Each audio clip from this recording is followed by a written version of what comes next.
नमस्कार विद्यार्थियों। आज का हमारा टॉपिक है कार्बिन।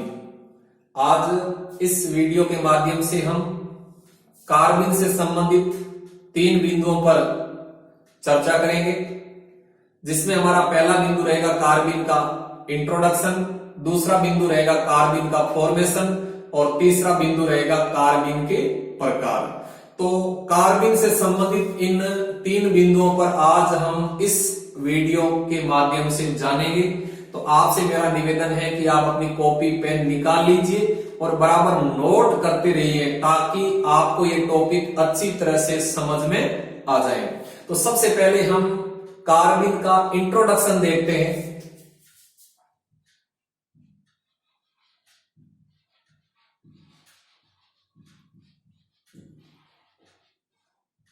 इंट्रोडक्शन।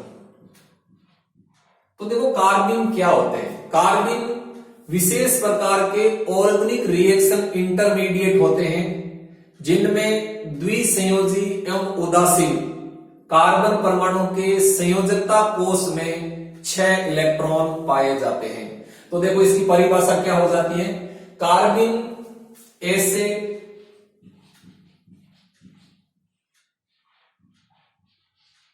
ऑर्गेनिक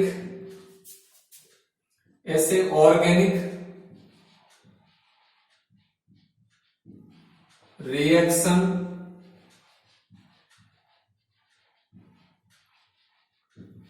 इंटरमीडिएट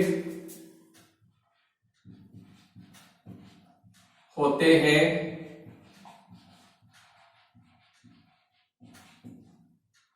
जिनमें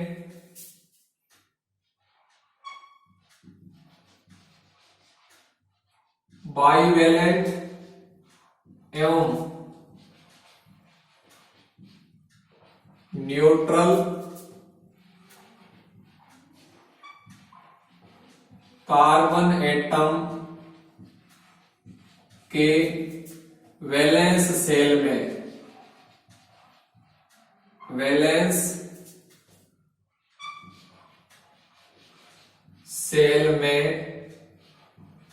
6 इलेक्ट्रॉन पाए जाते हैं। तो ये कार्बिन की परिभाषा हो गई। दोबारा देखो, कार्बिन ऐसे ऑर्गेनिक रिएक्शन इंटरमीडिएट होते हैं, जिनमें बाइवेलेंट यानी द्विसंयोजी एवं न्यूट्रल यानी उदासीन, द्विसंयोजी एवं उदासीन कार्बन परमाणु के वैलेंस सेल में यानी संयोजकता कोष में 6 इलेक्ट्रॉन पाए जाते हैं। तो ये हो गई कार्बिन की परिभाषा। अब देखो कार्बिन का सामान्य फॉर्मूला क्या होता है। कार्बिन का सामान्य फॉर्मूला होता है ये कार्बिन का सामान्य फॉर्मूला है। तो यहां देखो, जो कार्बन परमाणु है वो बाइवेलेंट यानी द्विसंयोजी है और कार्बन परमाणु न्यूट्रल यानी उदासीन है। और इस कार्बन परमाणु के वैलेंस सेल में यानी संयोजकता कोष में 6 इलेक्ट्रॉन है। कैसे देखो, 2 इलेक्ट्रॉन तो ये हो गए और 2 ये हो गए, यानी 4 2 2 4 तो बॉन्डिंग इलेक्ट्रॉन है और 2 नॉन बॉन्डिंग इलेक्ट्रॉन है। तो कुल इस कार्बन परमाणु के संयोजकता कोष में यानी वैलेंस सेल में 6 इलेक्ट्रॉन होते हैं। तो इस प्रकार के जो ऑर्गेनिक स्पीशीज होते हैं उन्हें कार्बिन कहते हैं। ठीक, तो अब देखो ये जो कार्बिन है, इनके अंदर जो कार्बन परमाणु होता है, कार्बन परमाणु के संयोजकता कोष में 6 इलेक्ट्रॉन होते हैं। ठीक, तो यहां कार्बन परमाणु का जो अष्टक है वो अपूर्ण है। अतः इस कार्बन परमाणु में 2 इलेक्ट्रॉन ग्रहण करके अपना ऑक्टेट यानी अपना अष्टक पूर्ण करने की प्रवृत्ति पाई जाती है। अतः ये जो कार्बिन है, ये कार्बिन इलेक्ट्रॉन न्यून स्पीशीज होते हैं, यानी इलेक्ट्रॉन डेफिशिएंट स्पीशीज होते हैं और इलेक्ट्रोफाइल की तरह व्यवहार करते हैं। तो बहुत इंपॉर्टेंट बात ध्यान रखना कि जो कार्बिन है, ये कार्बिन इलेक्ट्रॉन डेफिशिएंट स्पीशीज होते हैं। इलेक्ट्रॉन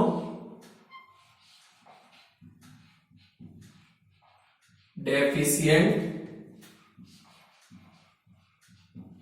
स्पीसीज, यानी इलेक्ट्रॉन न्यून स्पीसीज होते हैं और इलेक्ट्रोफाइल की तरह व्यवहार करते हैं। इलेक्ट्रोफाइल यानी इलेक्ट्रॉन समय की तरह बिहेव करते हैं। तो ये हो गई कार्बिन की परिभाषा। ठीक, अब हम कार्बिन का फॉर्मेशन किस प्रकार से होता है यह देखते हैं। तो नेक्स्ट बिंदु देखो, कार्बिन का फॉर्मेशन।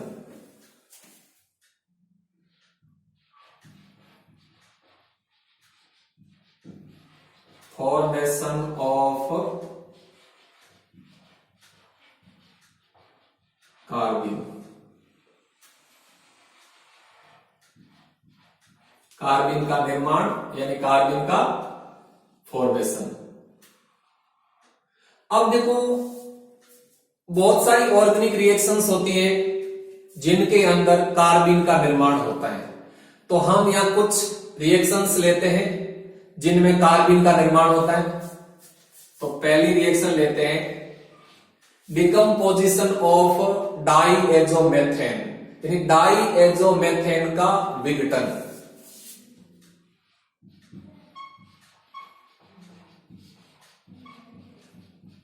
Decomposition of डाईएजोमेथेन।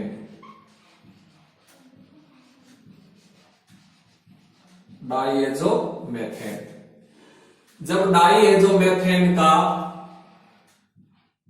विघटन होता है तब कार्बिन का निर्माण होता है। तो देखो, डाईएजोमेथेन ये होता है CH2N2। जब लाइट अथवा हीट की उपस्थिति में इसका डिकम्पोजिशन होता है तो इसमें से नाइट्रोजन गैस रिमूव हो जाती है, नाइट्रोजन गैस बाहर हो जाती है। और जब इसमें से नाइट्रोजन गैस बाहर हो जाती है तो कार्बिन का निर्माण हो जाता है। ठीक, तो डिकम्पोजिशन ऑफ डाईएजोमेथेन। दूसरी रिएक्शन देखो, डिकम्पोजिशन ऑफ कीटीन।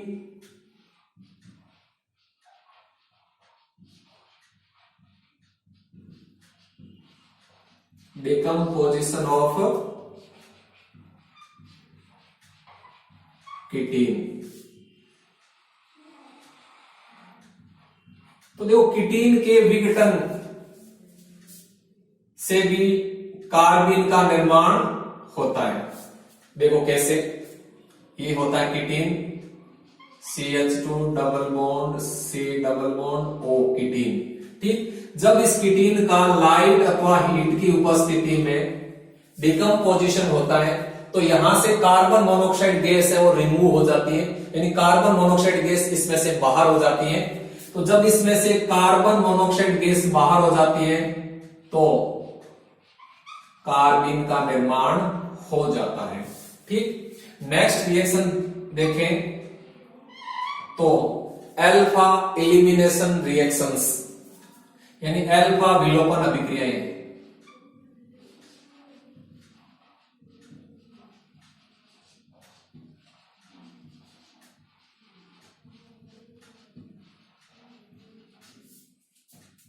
देखो, जो अल्फा एलिमिनेशन रिएक्शंस होती हैं, जो अल्फा विलोपन अभिक्रियाएं होती हैं, इन अभिक्रियाओं में भी कार्बिन का निर्माण होता है।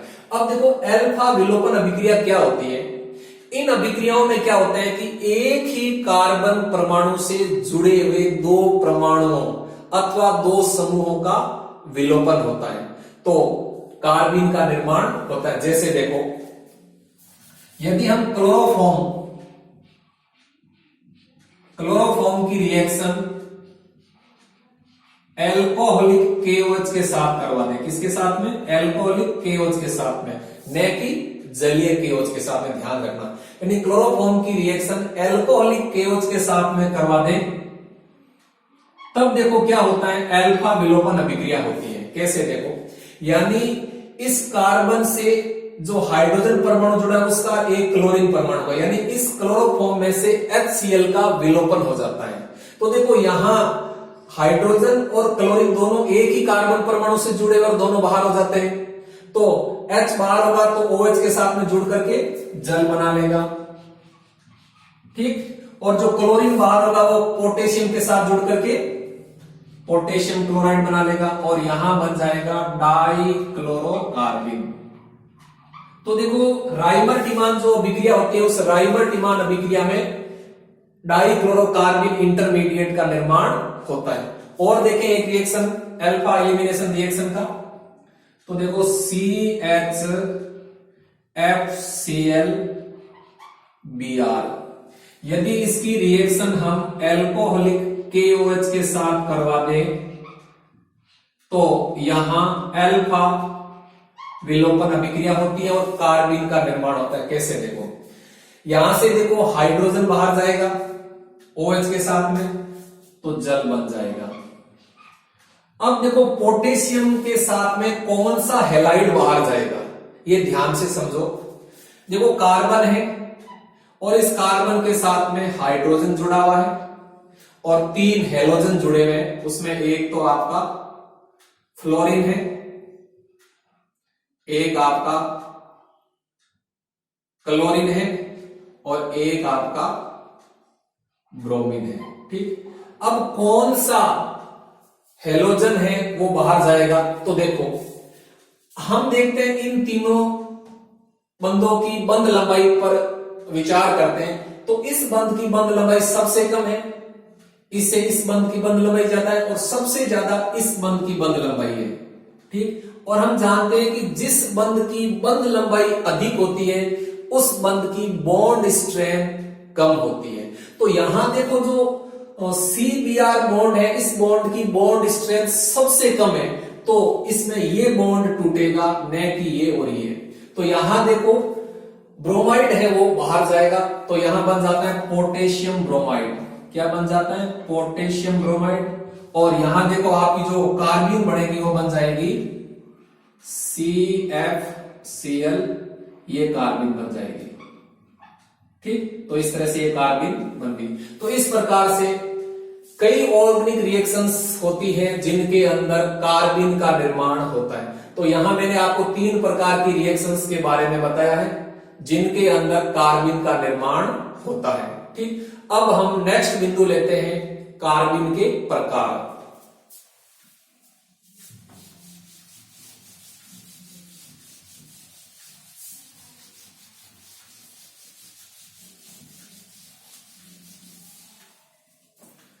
Types of कार्बिन।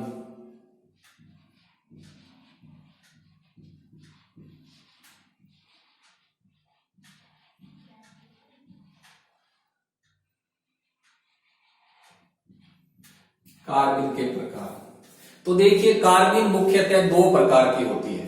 कितने प्रकार की? 2 प्रकार की होती है। एक होती है सिंगलेट कार्बिन, सिंगलेट कार्बिन, और दूसरी होती है ट्रिपलेट कार्बिन, ट्रिपलेट कार्बिन। तो देखो कार्बिन मुख्यतः 2 प्रकार की होती है, सिंगलेट कार्बिन और ट्रिपलेट कार्बिन। अब देखो इन दोनों में क्या अंतर होता है, हम इन दोनों में डिफरेंस देखते हैं। देखो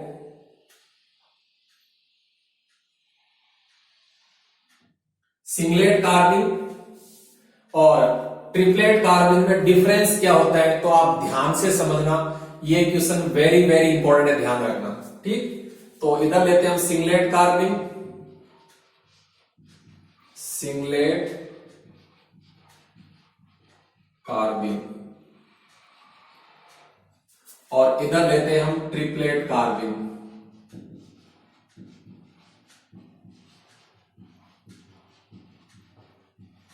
ट्रिपलेट कार्बिन, ठीक। अब देखो इनमें क्या डिफरेंस होता है। देखो सिंगलेट कार्बिन में क्या होता है कि सिंगलेट कार्बिन के अंदर जो 2 नॉन बॉन्डिंग इलेक्ट्रॉन होते हैं वे दोनों नॉन बॉन्डिंग इलेक्ट्रॉन एक ही कक्षक में होते हैं, तथा विपरीत चक्रण वाले होते हैं। ठीक, तो देखो कैसे, ये कार्बन, ठीक, और इस कार्बन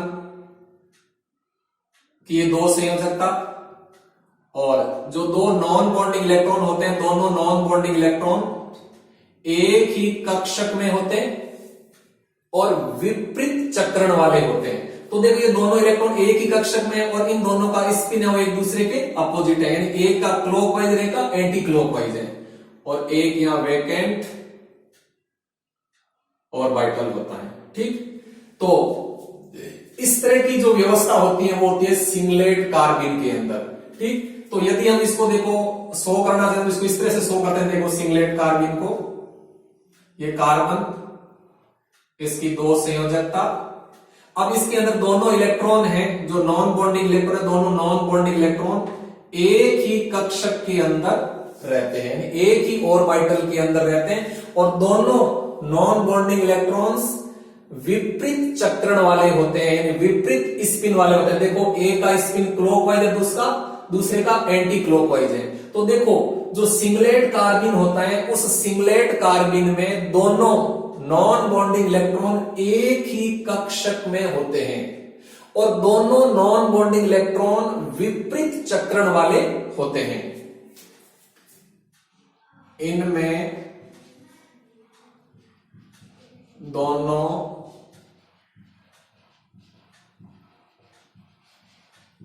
नॉन बॉन्डिंग इलेक्ट्रॉन्स, इनमें दोनों नॉन बॉन्डिंग इलेक्ट्रॉन्स एक ही ऑर्बिटल यानी एक ही कक्षक में होते हैं तथा दोनों नॉन बॉन्डिंग इलेक्ट्रॉन्स का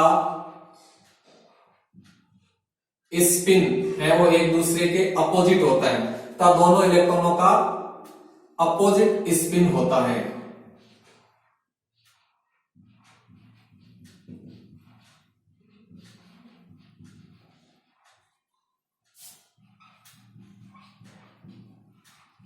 ठीक, यानी जो सिंगलेट कार्बिन है इसमें दोनों नॉन बॉन्डिंग इलेक्ट्रॉन एक ही कक्षक में होते हैं तथा दोनों इलेक्ट्रॉनों का अपोजिट यानी विपरीत स्पिन होता है। ठीक, अब देखो ट्रिपलेट कार्बिन में क्या होता है, ट्रिपलेट कार्बिन के अंदर दोनों नॉन बॉन्डिंग इलेक्ट्रॉन अलग अलग कक्षक में रहते हैं और दोनों इलेक्ट्रॉनों का जो स्पिन है वो सेम होता है, यानी दोनों नॉन बॉन्डिंग इलेक्ट्रॉन अलग अलग कक्षक में रहते हैं, दोनों का जो चक्रण है वो समांतर होता है यानी सेम होता है। तो देखो इस तरह से होता है इनके अंदर, ये दो संयोजकता होगी, ये एक कक्षक हो गया, ये दूसरा कक्षक हो गया। ठीक, अब देखो एक इलेक्ट्रॉन यहां और दूसरा इलेक्ट्रॉन यहां, तो देखो दोनों नॉन बॉन्डिंग इलेक्ट्रॉन अलग अलग कक्षक में है और दोनों इलेक्ट्रॉनों का जो चक्रण है वो समांतर है, दोनों इलेक्ट्रॉनों का जो चक्रण है वो सेम है, स्पिन है वो सेम है।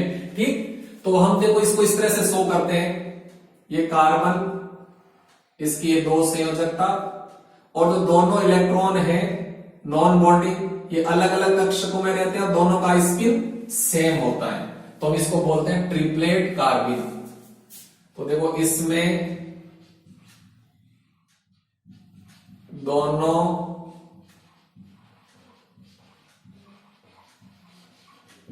नॉन बॉन्डिंग इलेक्ट्रॉन्स अलग अलग ऑर्बिटल में रहते हैं, अलग अलग ऑर्बिटल में होते हैं तथा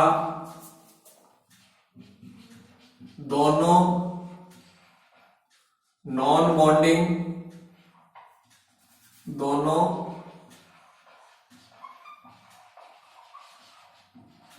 बॉन्डिंग इलेक्ट्रॉन्स का स्पिन है वो सेम होता है, सेम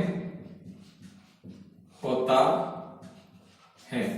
तो देखो जो ट्रिपलेट कार्बिन है इसमें क्या होता है कि दोनों नॉन बॉन्डिंग इलेक्ट्रॉन अलग अलग कक्षक में होते हैं और दोनों नॉन बॉन्डिंग इलेक्ट्रॉन का जो स्पिन है वो सेम होता है, सेम स्पिन वाले होते हैं दोनों इलेक्ट्रॉन। ठीक, तो ये सबसे मुख्य सबसे मेन अंतर होता है सिंगलेट कार्बिन और ट्रिपलेट कार्बिन में। ठीक, नेक्स्ट अंतर देखें तो देखो यदि हम इसका मैग्नेटिक प्रॉपर्टीज देख सकते, चुंबकीय गुण देखें तो यहां देखो सारे इलेक्ट्रॉन युग्मित अवस्था में होते हैं, सभी इलेक्ट्रॉन पेयर्ड अवस्था में होते हैं। तो सिंगलेट कार्बिन है वो डाई मैग्नेटिक यानी प्रति चुंबकीय होती है, डाई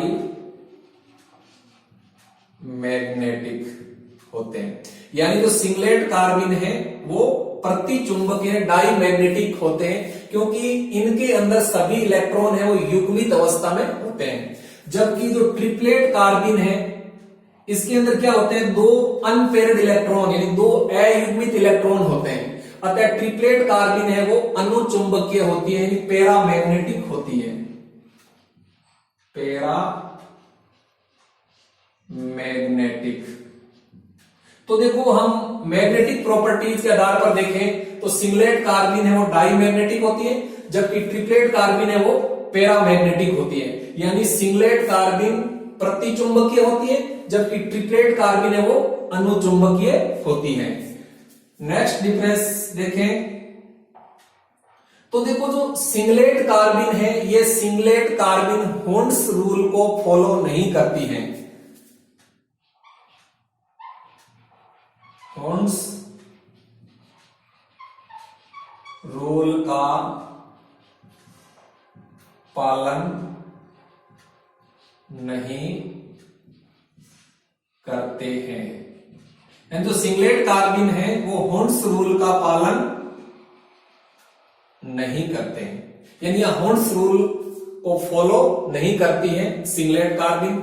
अब जो ट्रिपलेट कार्बिन में क्या होते हैं, ट्रिपलेट कार्बिन है वो होन्स रूल को फॉलो करती है,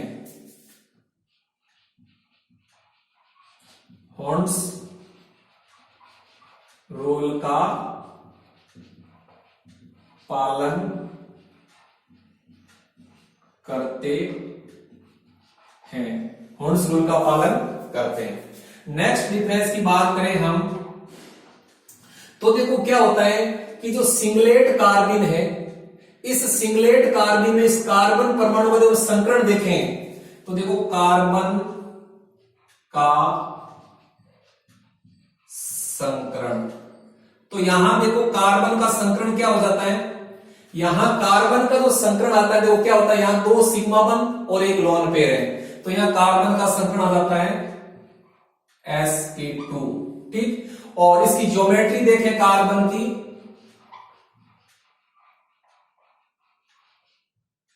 ज्योमेट्री की बात करें इसकी ज्योमेट्री कैसी आ जाती है, क्योंकि देखिए संकरण कौन सा sp2 और इसकी जो ज्योमेट्री इसकी ज्यामिति है वो हो जाती है कोणीय, कोणीय या फिर वी शेप। ठीक, यानी इसकी ज्यामिति कोणीय अथवा वी शेप होती है किसकी, सिंगलेट कार्बिन में कार्बन परमाणु की, और संकरण होता है sp2।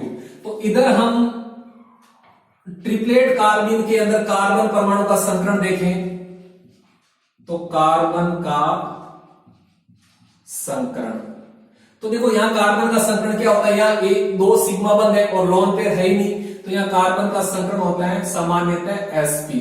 ठीक, और कार्बन की ज्यामिति कैसी होती है, ज्योमेट्री, यहां देखो जो ज्योमेट्री होती है ज्यामिति होती है वो होती है लीनियर, कैसी होती है, लीनियर ज्योमेट्री होती है। ठीक, नेक्स्ट डिफरेंस की बात करें हम तो देखो ये जो सिंगलेट कार्बिन है सिंगलेट कार्बिन की स्पिन मल्टीप्लाइसिटी का मान 1 होता है, स्पिन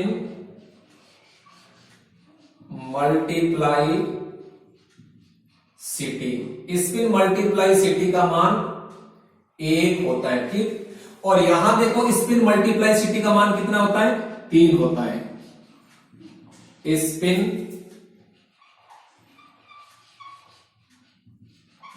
मल्टीप्लाइसिटी का मान होता है 3। देखो कैसे स्पिन मल्टीप्लाइसिटी का मान कैसे निकालते हैं। देखो स्पिन मल्टीप्लाइसिटी का मान निकाला जाता है 2s+1 फॉर्मूले के द्वारा।